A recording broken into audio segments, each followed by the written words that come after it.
अस्सलाम वालेकुम नाज़रीन। केनाल समूरा नामंज़ूर इहो उहो नारो आहे जेको कराची खां कमूनशई ताईं सिंध जे हर शहर हर वाण बस्ती में गूंजी रहियो आहे। काफ़ी महीननि खां वठी जीअं ई केनालनि वारो फ़ैसिलो थियो, जीअं ई कारपोरेट फार्मिंग जो फ़ैसिलो थियो, उन खां वठी मुख़्तलिफ़ तंज़ीमुनि तरफ़ां, कॉमर्स पार्टियुनि तरफ़ां, सिविल सोसाइटी तरफ़ां, समाजी माण्हुनि तरफ़ां एहतिजाज जो सिलसिलो शुरू थी वियो ऐं एहतिजाजी तहरीक जेका आहे उहा उन तॾहिं ज़ोर वरितो जॾहिं कराची बार एसोसिएशन मरकज़ी धरणो हयो बबरलोए में। उन खां पोइ मुख़्तलिफ़ शहरनि में हर रोड हर वाहन बस्ती ते एहतिजाजी मुज़ाहिरा ऐं धरणनि जो सिलसिलो जारी आहे। मासूम ॿारड़ा, औरतूं, पोड़ा पका, हर मकतब ऐं फ़िक्र जो माण्हू, हर पेशे जो माण्हू, जेको बि माण्हू जंहिंखां जेको थी सघियो पिए उहो इन में पंहिंजो किरदारु अदा करे रहियो आहे। एहतिजाज जो सिलसिलो जारी आहे। उन खां पहिरियां जेकॾहिं असां ॻाल्हि कयूं त पीपल्स पार्टी या सिंध जो वॾो वज़ीर सैयद मुराद अली शाह साहब मञण लाइ तयारु न हो। उहो चवे पियो त को बि केनाल नथो ठहे। वरी हवा जो रुख अहिड़ो तब्दील थियो जो उहो ई स्टेज ते बीही ऐं केनाल समूरा नामंज़ूर जा नारा भणाए रहियो हो।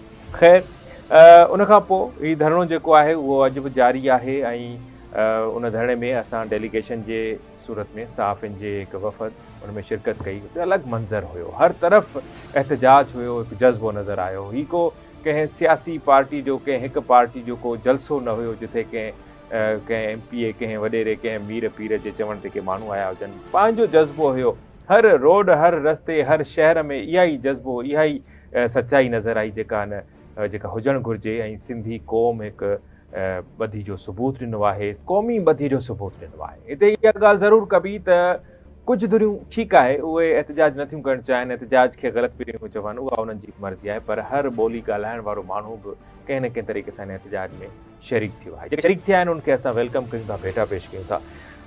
वफ़ाक़ी हुकूमत, छाकाणि त पीपल्स पार्टी वफ़ाक़ी हुकूमत जो हिसो आहे ऐं पीपल्स पार्टी मुख़्तलिफ़ जलसनि में इहो चई चुकी आहे त असां केनालनि जे ख़िलाफ़ आहियूं। अॼु जेकॾहिं ताज़ी ॻाल्हि कंदासीं त अॼु वज़ीर आज़म शहबाज शरीफ़ सां PP चेयरमैन वफ़द जी सूरत में मुलाक़ात कई। मुलाक़ात दौरान मुख़्तलिफ़ मामलनि ते बहस थियो ऐं गॾियल प्रेस कॉन्फ्रेंस बि कई वई।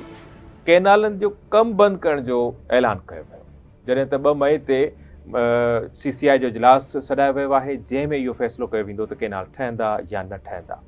छाकाणि त जेको कमु बंदि करण वारो फ़ैसिलो आहे उहो त सिंध हाई कोर्ट जे हुकुम ते पहिरियां ई थी चुको आहे। अवामी दबाव जंहिंजे करे वफ़ाक़ी हुकूमत परेशान थी आहे।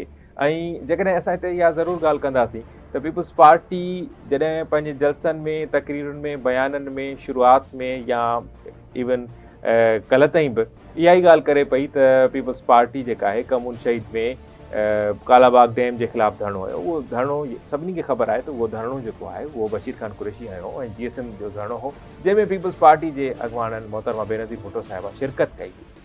ख़ैर हाणे जेकॾहिं ॻाल्हि कजे त अॼु बि वज़ीर आज़म शहबाज शरीफ़ चयो त कालाबाग डैम पाकिस्तान जी मईशत जे लाइ इंतिहाई ज़रूरी आहे, पर इत्तफ़ाक़ राय न आहे जंहिंजे करे उहो फ़ैसिलो ख़तमु थी वियो। उहो उन ते फ़िलहाल ॻाल्हि नथा कयो। केनालनि वारो जेको मामिलो आहे, कारपोरेट फार्मिंग वारो जेको मामिलो आहे, उन ते अॼु बि ईअं लॻो त वफ़ाक़ी सरकार बज़िद आहे। 2 मई ते CCI जो इजलास, गॾियल मुफ़ादनि वारी काउंसिल जो इजलास सॾायो वियो आहे। छा पीपल्स पार्टी ही जेका तहरीक हलाई या जेके जलसा कया या जेको एहतिजाज कयो, त छा सिर्फ़ु इन जो इहा ई डिमांड हुई त CCI जो इजलास कोठायो वञे? CCI जो इजलास त हिकु आइनी ज़रूरत आहे, उहा हर 90 ॾींहंनि में घुराइणु घुरिजे। पर अफ़सोस सां चवणो पवे थो त असां वटि आइन ते अमल न हुजण जे बराबरि थींदो। आइन जी ॻाल्हि त थींदी आहे पर आइन ते अमल न थींदो आहे। ख़ैर इन फ़ैसिले खे मरकज़ी धरणो जेको लॻल आहे बबरलोए में, उनजी अॻवानी कंदड़ कराची बार एसोसिएशन जे सदर आमद नवाज़ वड़ाइच रद्द कयो। उनजो चवणु आहे त जेसीं ताईं नोटिफिकेशन न पढ़ंदासीं तेसीं ताईं धरणे तां न उथंदासीं, एहतिजाज जारी रहंदो। सिंधु दरिया बचाओ कमेटी जे कन्वीनर ज़ैन शाह बि इहा ई ॻाल्हि कई आहे। उहो बि चवे थो त हीउ मज़ाक़ आहे, हीउ खिल जोॻो हिकु ऐलान कयो वियो आहे ऐं अॼु वज़ीर आज़म खे इहो फ़ैसिलो, इहो ऐलान न करणु घुरिजे हा। अयाज़ लतीफ़ अलीयो साहब चवे थो त अॼु इहो फ़ैसिलो थियणु घुरिजे हा या इहो ऐलान थियणु घुरिजे हा त केनालनि वारो जेको फ़ैसिलो आहे उहो वापसि वरितो पियो वञे ऐं नोटिफिकेशन जारी थियणु घुरिजे हा। पर नोटिफिकेशन जारी न थियो। ॿिए पासे ख़ुशियूं मल्हायूं पियूं वञनि। पीपल्स पार्टी जा अॻवान ऐं जेके असांजा दोस्त आहिनि उहे हिक ॿिए खे मुबारकूं ॾियनि पिया। हाणे CCI जो इजलास सॾाइण जो ऐलान थियण ते जेकॾहिं मुबारकूं ॾिनियूं वञनि थियूं त पोइ उन ते छा चइजे। सो एहतजाज जी तहरीक जारी आहे, एहतजाज जो सिलसिलो जारी आहे ऐं हर माण्हू एहतजाज में शामिल आहे। एहतजाज पुरअमन एहतजाज जमहूरी हक़ आहे। पाकिस्तान जो आइन बि हर माण्हू खे पुरअमन एहतजाज जो अख़्तियार ॾिए थो, हक़ ॾिए थो। पूरे सॼी सिंध में जेकॾहिं असां ॻाल्हि कयूं त 7 8 ॾींहं आहे एहतजाजी धरणनि जो सिलसिलो जारी आहे, पर कंहिं बि माण्हू खे का बि तकलीफ़ न पहुती आहे ऐं कंहिं हिकु गाॾी जो बि शीशो न टुटो आहे ऐं उमेद कयूं था त इहो जेको पुरअमन एहतजाज आहे उहो पुरअमन एहतजाज जेसीं ताईं कंहिं नालनि जो नोटिफिकेशन जारी नथो थिए तेसीं ताईं जारी रहंदो। अली रज़ा मंगी खे ॾींदा इजाज़त। अल्लाह निगहबान।